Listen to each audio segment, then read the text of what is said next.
안녕하세요. 감정평가 관계법규의 김재현입니다. 저는 감정평가 관계법규를 맡았고요. 자, 오늘 첫 시간은 국토의 개입 및 이용에 관한 법률이에요. 토지의 가장 기본이 되는 법이고요. 이 과목에 들어가기 앞서 좀 미리 배경이 되는 좀 설명을 드려야 이해하기가 쉬울 것 같아서 좀 설명을 좀 드리도록 하겠습니다. 자, 우리가 학습할 법률은 국토의 계획 및 이용에 관한 법률이에요. 이용에 관한 법률.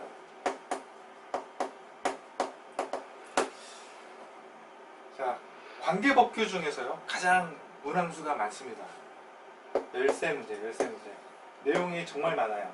내용이 정말 많아서 처음부터 끝까지 이 법률을 다 공부하면요 중간에 공부하다가 쓰러집니다. 예, 포기하게 돼요. 너무 양이 많기 때문에 제가 기출문제 중심으로 해서 시험에 나올 법한 내용들만, 아주 핵심적인 내용들만 강의를 드릴 거예요. 그 내용만 잘 정리를 하셔도 문제를 합격하는데 이상의 그 점수를 받는 데는 큰 문제가 없을 겁니다. 예. 그리고 국토의 계획 및 이용에 관한 법률은요, 이 법문이 법제가 너무 길어요. 제목이 너무 길기 때문에 정식 약칭이 있습니다. 정식 약칭이 있어요. 정식 약칭이 뭐냐면 국토계획법이에요. 국토계획법. 이것도 길죠? 그래서 이것도 길기 때문에 제가 국계법 이렇게 말씀드릴 거예요. 줄여가지고. 국계법 그러면 이거 국토의 계획 및 이용에 관한 법률이다, 이렇게 이해하시면 돼요. 자, 그러면 이게 도대체 무슨 법이냐? 자, 제목을 잘 보시면 돼요. 네, 법률은 공부하실 때 제목을 보시면요, 그 내용이 무엇을 말하는지 대략적으로 알 수 있게끔 심혈을 기울여서 지어요. 자, 국토예요. 제일 처음에 나온 게 국토예요. 국토의 계획이죠.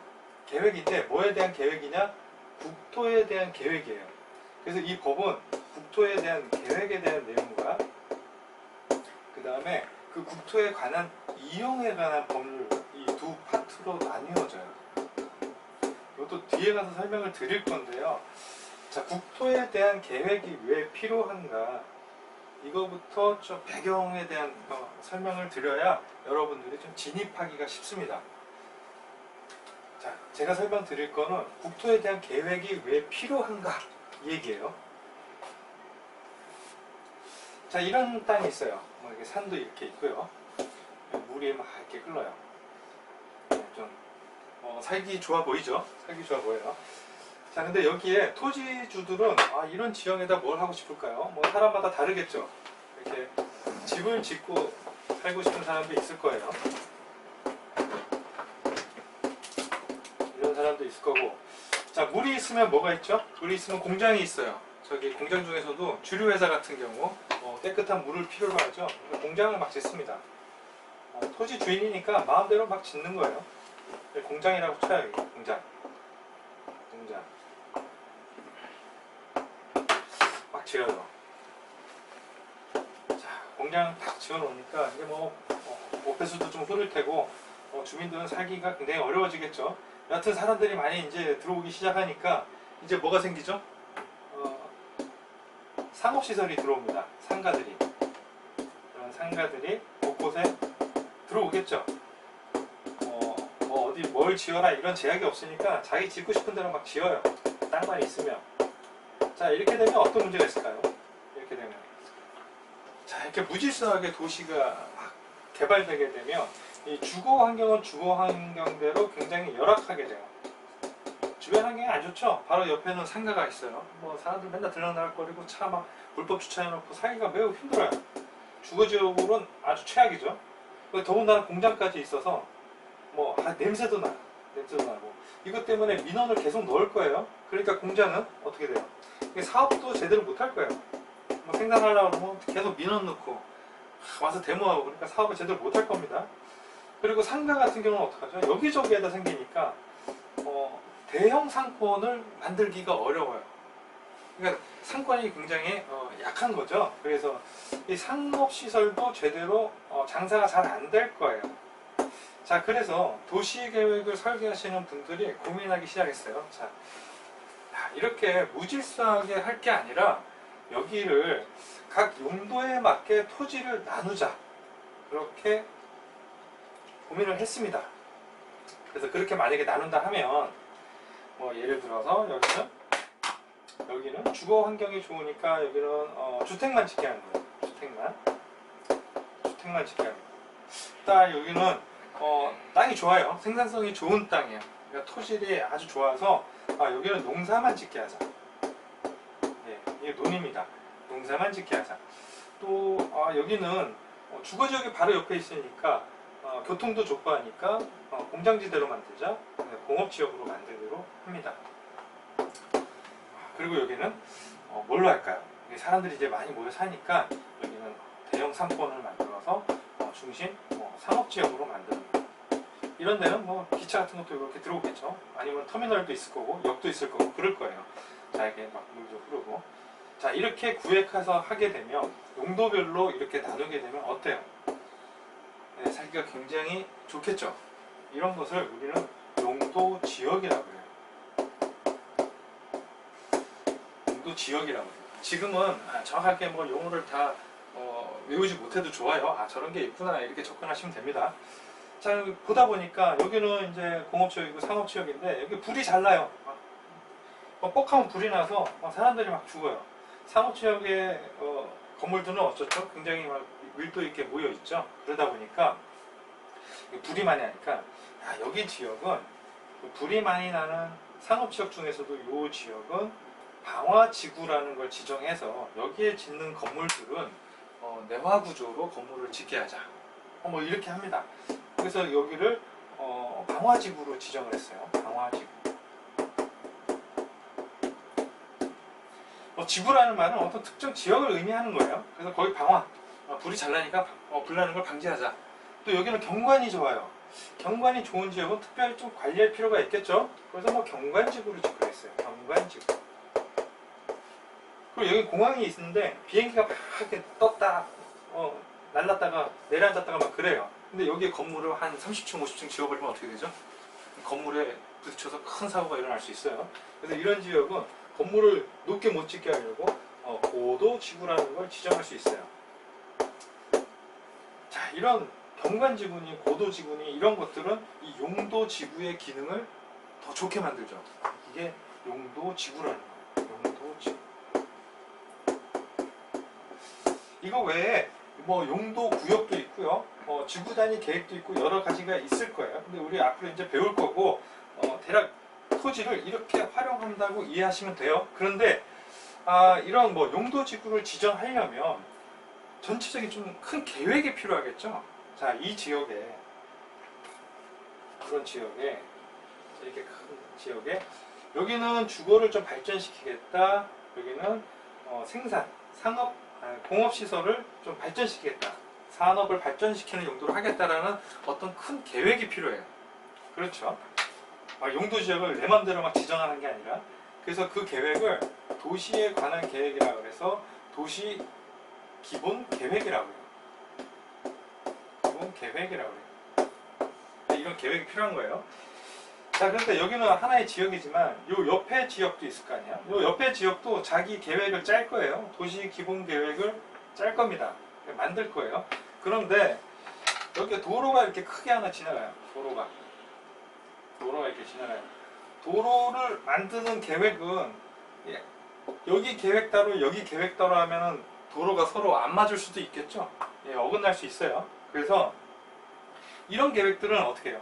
이 두 지역을 묶어서 계획을 짜야겠죠. 또 폐기물 처리장 같은 경우는 어떻게 해요? 각 도시마다 폐기물 처리장을 만드는 것보다 어느 한 군데다가 폐기물 처리장을 만들어 놓고 이 여러 도시가 같이 사용하면 훨씬 좋겠죠.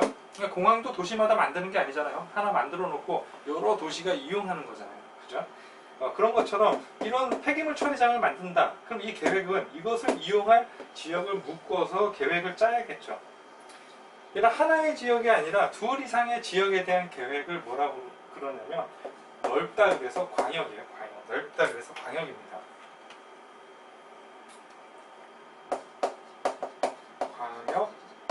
도시 계획이라고 해요.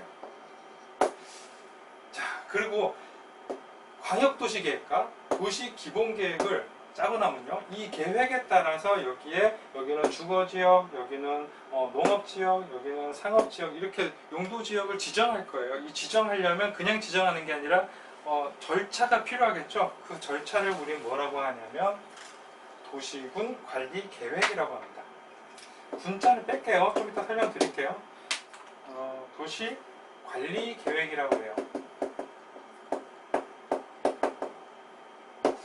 정리를 하면 전체적인 큰 그림은, 두 지역 이상의 큰 그림은 광역 도시 계획에서 짜고요.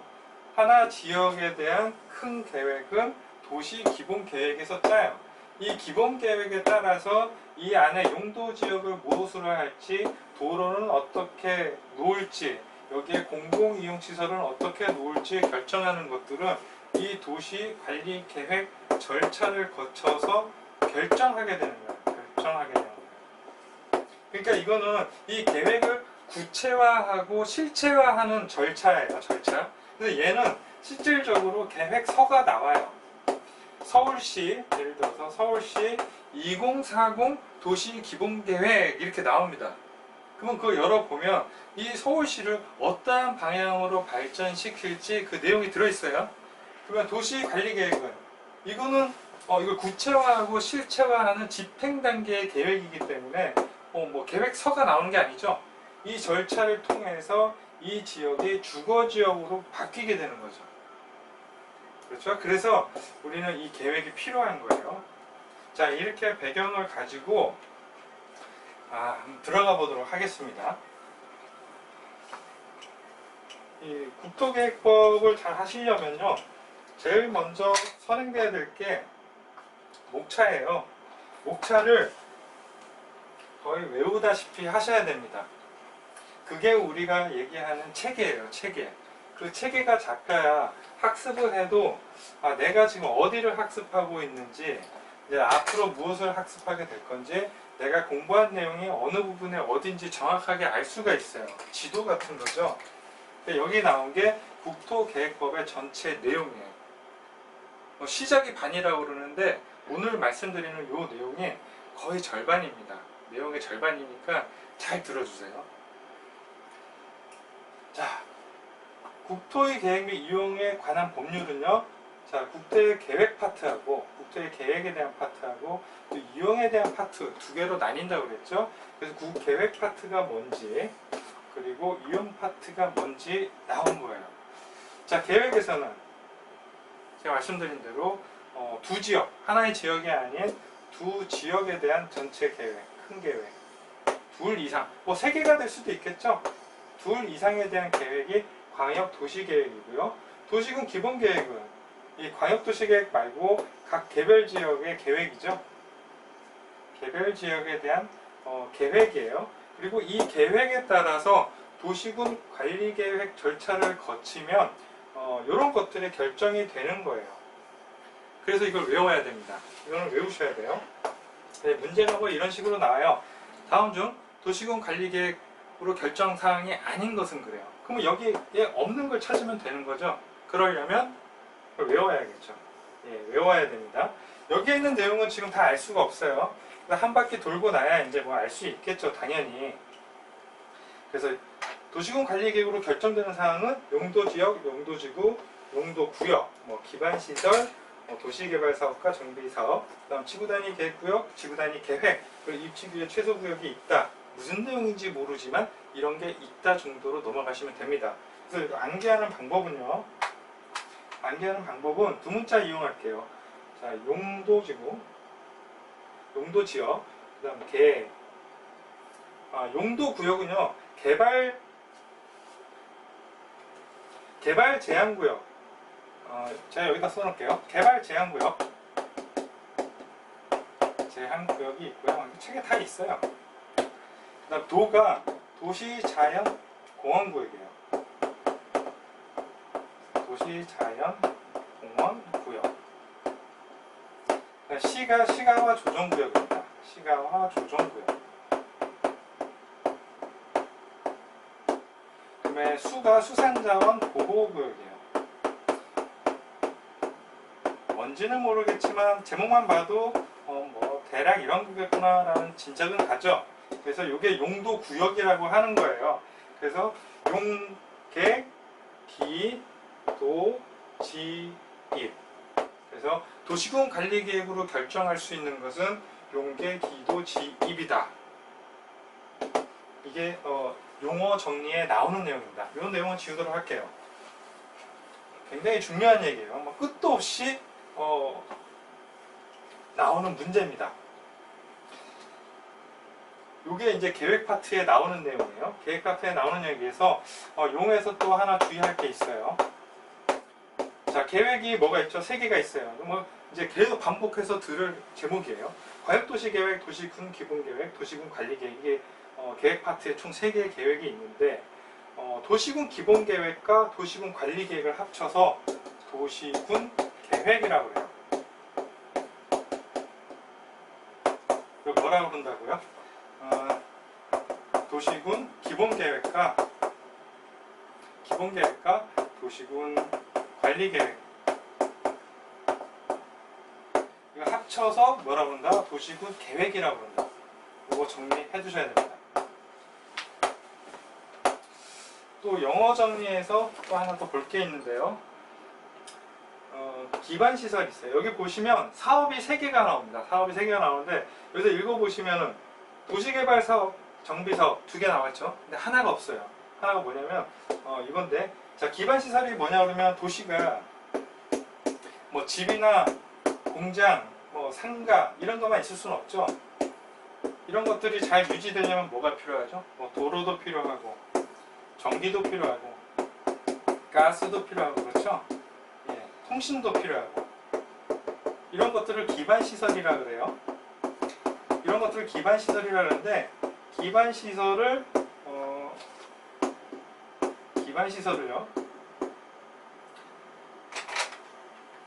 기반시설을 도시군 관리계획으로 여기를 도로를 만들기로 결정을 하게 되면 이 도로는 기반시설이 아니라 다음부터는 도시군 계획시설이라고 그래요. 도시군 계획시설이라고 불러요. 이것도 용어 정리에 나오는 겁니다.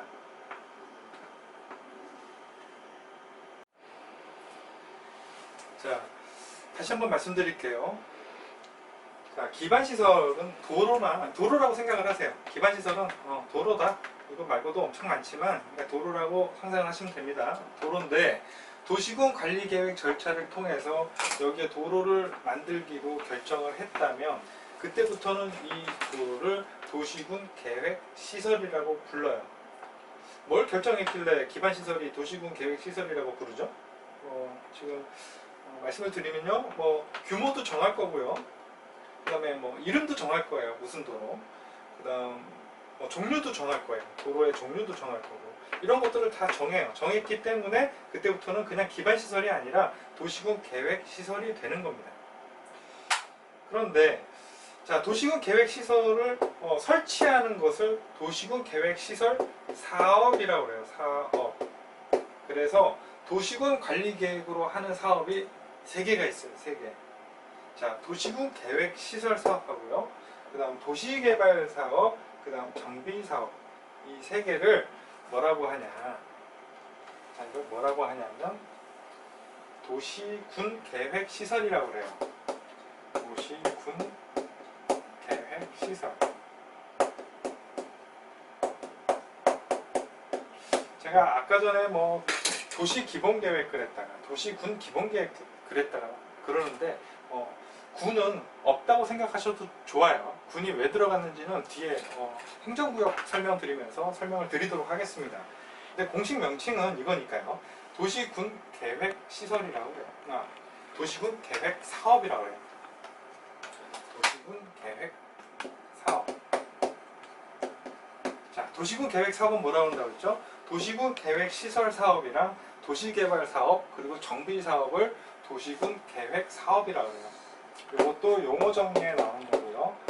이것을 물어보는 문제도 잘 나옵니다. 그러니까 정리를 잘 해주셔야 돼요.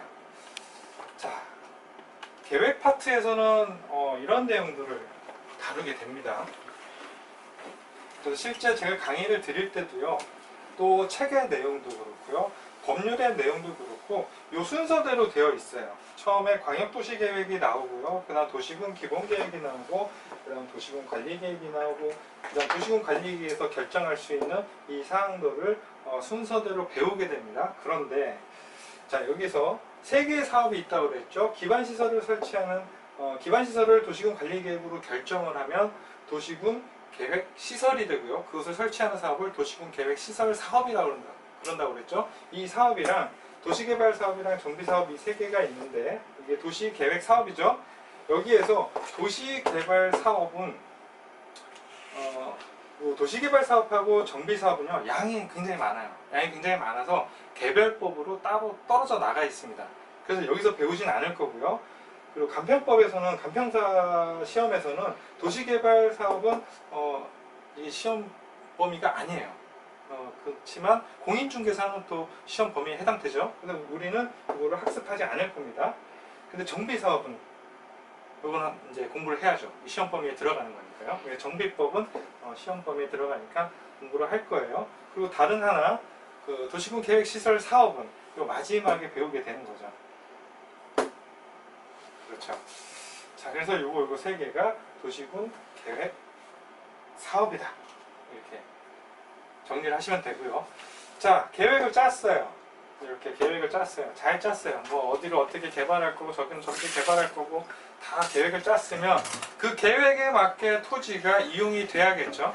그렇죠? 근데 토지가 그렇게 이용이 잘 되게 하려면 누군가가 여기 땅을 개발해서 건물을 지으려고 한다면 이게 계획에 부합되는지 안 되는지 감독할 체계가 필요하죠. 그 체계를 뭐라고 하냐? 개발행위 허가 제도라고 그래요. 그래서 우리는 이용 파트에서 개발행위 허가 제도를 배울 거예요. 그래서 거기에서 뭐 개발행위 허가 절차도 배울 거고요. 그 다음 개발행위 요건에 부합하는데, 그럼 누구라도 허가를 해줘야 되는데 자연보호나 아니면 수질보호를 위해서 허가를 막는 경우가 있습니다. 그게 이제 개발행위 허가 제한지역이라고 하는데, 요거에 대해서도 배울 거예요. 그 다음 기반시설 연동제입니다. 기반시설 연동제는 뭐냐면 이용 파트에서 나오는 건데, 자, 어느 지역이 하나 있어요. 지역이 하나 있는데 두 군데가 있어요. 두 군데가 있는데 여기는 개발이 엄청 많이 됐어요. 개발이 될 대로 됐어요. 도로도 하나 딱 뚫려 있고 개발이 막 밀도 있게 된 거예요. 자, 이런 지역인데 기반시설이 어때요? 부족해요. 지금 부족한 상황이에요. 부족한 상황에서 누군가 건물을 하나 짓거나 아니면 증축을 해서 건물을 더 높게 짓는다면 기반시설은 어떻게 되죠? 더 부족하게 돼요. 그래서 이런 경우에는 어떻게 해야 될까요? 개발을 못하게 해야겠죠? 규제를 합니다. 규제를 어떻게 해요? 강화해요. 많이 못 짓게 하죠. 많이 못 짓게 하고, 또 다른 한 지역은 기반시설이 있긴 한데 여기도 마찬가지로 부족해요. 기반시설이 부족해요. 도로가 협소하고 도로를 더 넓혀야 되는데 안 넓히고 있어요. 근데 여기는 여기와 좀 다르게 개발이 아직 덜 됐어요. 근데 누군가 개발을 한다면, 이렇게 새로 건물을 짓는다면 기반시설이 어때요? 부족하게 되겠죠? 그러면 이 기반시설을 넓힐 땅은 있죠. 여기는 개발이 완전히 됐기 때문에 기반시설을 더 늘려야 늘릴 수 없는 지역이고요. 여기는 부족하긴 하지만 기반시설이 필요하다면 도로도 더 확장할 수 있는 여유가 있어요. 근데 이걸 더 늘리려면 어떻게 해야 되죠? 돈이 필요하죠. 돈이 필요해요. 그럼 이 돈은 왜 들어가죠? 이거 새로 짓는 애들 때문에 들어가는 거잖아요. 그러니까 얘네한테 기반시설을 설치할 비용을 부담시키는 거예요. 비용 부담을 시켜요. 자, 공통점은 뭐죠? 둘 다 기반시설이 부족해요. 근데 하나는 개발이 밀도 있게 되어 있는 상태고, 하나는 개발이 듬성듬성 돼 있어서 기반시설을 더 넓힐 수는 있지만 돈이 필요한 곳이죠. 그래서 비용 부담을 주는 곳. 그래서 완전하게 밀도가 돼 있어서 기반시설을 더 이상 못 늘리는 지역을 개발 밀도 관리 구역으로 지정을 하는 거예요. 그래서 규제를 강화시키는 겁니다. 여기는 부담을 준다고 그랬죠? 이런 지역을 기반시설 부담구역으로 지정을 해서 누군가 건물을 새로 짓거나 아니면 높이 짓거나 그러면 돈을 더 내라. 그리고 비용 부담을 하는 지역을 얘기해요. 그래서 이 두 개를 학습을 할 겁니다. 자, 용어 말씀드리면서 제가 이 얘기했는데, 자, 도시군 관리 계획으로 결정할 수 있는 사항은 여기에 나온 게 다라고 그랬어요. 이거 외에는 없어요. 도시군 관리 계획으로 결정할 수 있는 사항은 용계, 기도, 지휘 얘밖에 없어요. 얘밖에 없는데, 여기 보시면 용도 구역이라는 게 있죠. 개발 제한 구역, 도시 자연 보호 구역, 시가와 조정 구역, 수산자원 보호 구역이 있어요. 구역 나오죠. 그래서 시험에 뭐라고 나오냐면 개발 밀도 관리 구역은 도시군 관리 계획으로 결정한다 이래요. 근데 용계, 기도, 지휘에 얘는 없죠. 얘는 아니에요. 그러니까 틀린 거예요. 그렇게 얘기하면. 그래서 주의하셔야 됩니다. 개발밀도 관리구역이나 기반시설 부담 구역은 구역이지만 용도구역이 아니기 때문에 도시군 관리계획으로 결정하는 사항이 아니에요. 도시군 관리계획으로 결정하는 사항은 이것만 해당되는 겁니다. 중요한 거니까 꼭 정리를 잘 해주세요. 자, 그 다음 세개 사업 중에 하나예요. 도시군 계획시설 사업이에요. 자, 도로나 뭐 공공시설 이런 것도 설치하려면 도시군 계획시설 사업의 절차를 통해서 여기 법률에 따라서 개발을 하게 되는 겁니다. 그래서 뭐 시행자가 어떻게 정해지냐, 절차는 어떻게 되냐, 그리고 또 어느 지역에 학교를 짓기로 해서 여기를 도시군 계획시설 부지로 정했어요. 그러면 여기에 이제 학교를 짓기로 한 거예요. 그럼 학교 부지가 되겠죠. 근데 여기에 토지 주인들이 있을 거 아니에요. 토지 주인들이 있을 건데, 자, 학교 짓기로 했으니까 그 다음부터 얘네들은 팔기가 어려워요. 개발하기가 어려워요. 자, 이런 지역들은 나중에 수용을 해서 수용보상금을 주고 사람들 내보내고 학교를 짓겠죠. 그러면 그 학교를 지을 때까지, 수용보상 받을 때까지 개발도 못하고 여기서 뭐만 할 수 있어요? 뭐 과수원이나 뭐 계속 그러기만 하겠죠. 주변에는 지금 다 개발되고 있는데, 그렇게 되면 여기에 토지 주인들은 자기 재산권 행사를 제대로 못하죠. 권리 침해를 받은 거예요. 그렇기 때문에 이걸 학교 부지로 정해놓고 마냥 오랫동안 두지 못하게 하는 거예요. 그래서 이렇게 오랫동안 개발을 안 하고 있는 데를 장기 미집행 시설이라고 해요. 장기 미집행 시설. 이거 뭐 10년, 20년 계속 두면은 재산권 침해가 너무 심하죠. 그래서 20년이 지나면 실효돼요. 얘는 더 이상 학교 부지가 아니에요. 주인들은 땅을 팔 수도 있고요, 개발도 할 수 있고 그렇게 되는 겁니다. 그래서 장기 미집행 시설에 대한 내용을 학습할 거예요. 이거 굉장히 중요한 내용입니다. 자, 이게 전체 목차고요. 책이기 때문에 이 정도는 어차피 다 외우셔야 됩니다. 오늘 나온 내용이 거의 절반에 해당돼요. 그래서 다 암기해 주시기 바래요. 자, 그 다음, 자, 이게 본격적으로 수업에 들어가기 전에요. 행정구역에 대해서 좀 학습할 필요가 있어요. 아시는 분은 아시겠지만, 자, 이제 행정구역인데, 제가 빈 페이지에다 두고 쓰면서 설명을 드리겠습니다. 자, 행정구역에서 최고 수장은 누구죠? 대통령이에요. 대통령입니다. 그 밑에 국무총리 있죠? 그리고 그 밑에 18개 부서가 있어요. 18부, 5청, 17청 뭐 이렇게 얘기하는데 18개 부서가 있어요. 18개 부서 중에서 우리가 자주 만나보게 될 사람이 있죠. 대표적인 게 국토교통부 장관이에요. 그렇죠. 국토교통부 장관. 너무 기니까 우리는 이제 이 사람을 국장 이렇게 부를 거예요. 국장 그러면 국토교통부 장관이에요. 그 다음 뭐 농림축산식품부 장관도 있을 거예요. 그리고 농장, 뭐 기획재정부 장관도 나올 거예요. 기장, 행정안전부 장관도 나올 거예요. 뭐 행장. 옛날에는 국토해양부라고 그래서 국토해양수산부라고 그래서 한 부서에 있었는데 국토교통부랑 해양수산부랑 나뉘어졌죠. 그래서 해양수산부 장관도 나올 겁니다. 그래서 그거를 우리는 해장이라고 부를 거예요. 자, 여기까지를 뭐라고 그러죠? 중앙부서라고 그러죠. 중앙정부죠?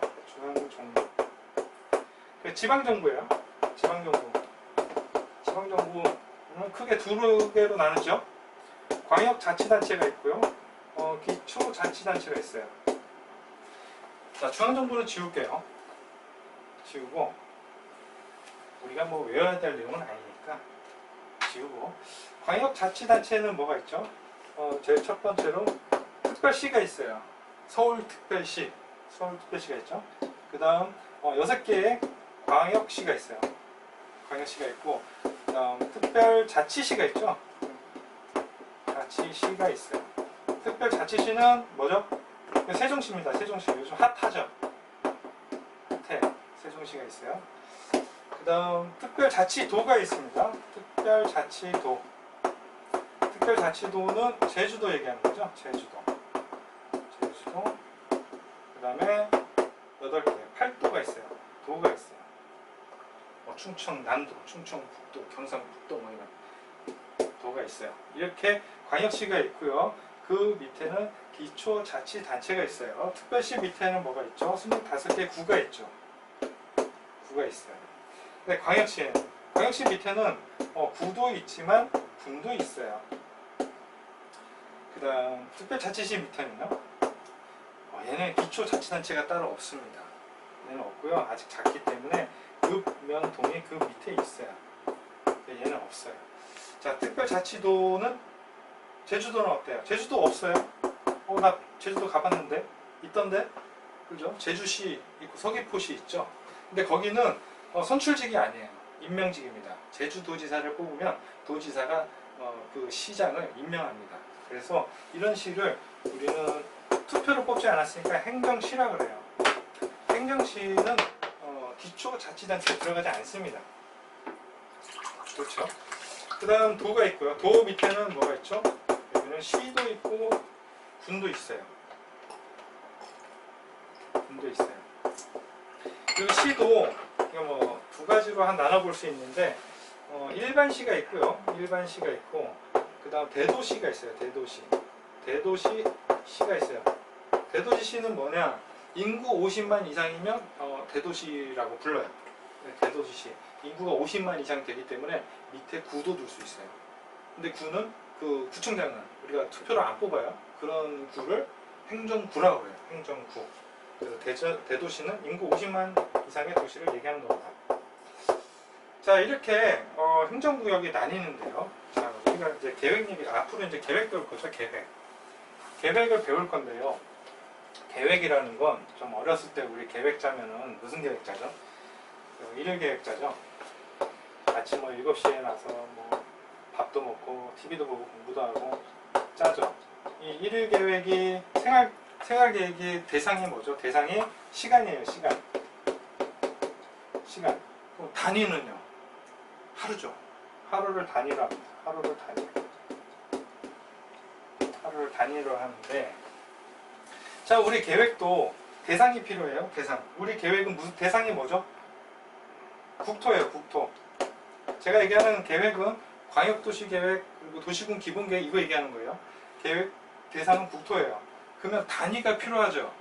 뭔가 계획의 단위가 필요해요. 그 단위를 뭘로 할까? 그랬더니 우리나라 전체를 하나의 계획으로 잡으면 너무 크잖아요. 그건 너무 크니까 그거보다 좀 나눠서 광역자치단체 요 레벨을 계획의 단위로 하자, 이렇게 된 겁니다. 그래서 서울특별시의 계획이 하나 나올 거고요. 광역시 같으면은 6개의 광역시가 있으니까 각 광역시마다 계획이 나오면 6개의 계획이 나오겠죠. 그런 식으로 이제 계획을 짜기로 해요. 그런데 문제가 생깁니다. 무슨 문제가 생기냐?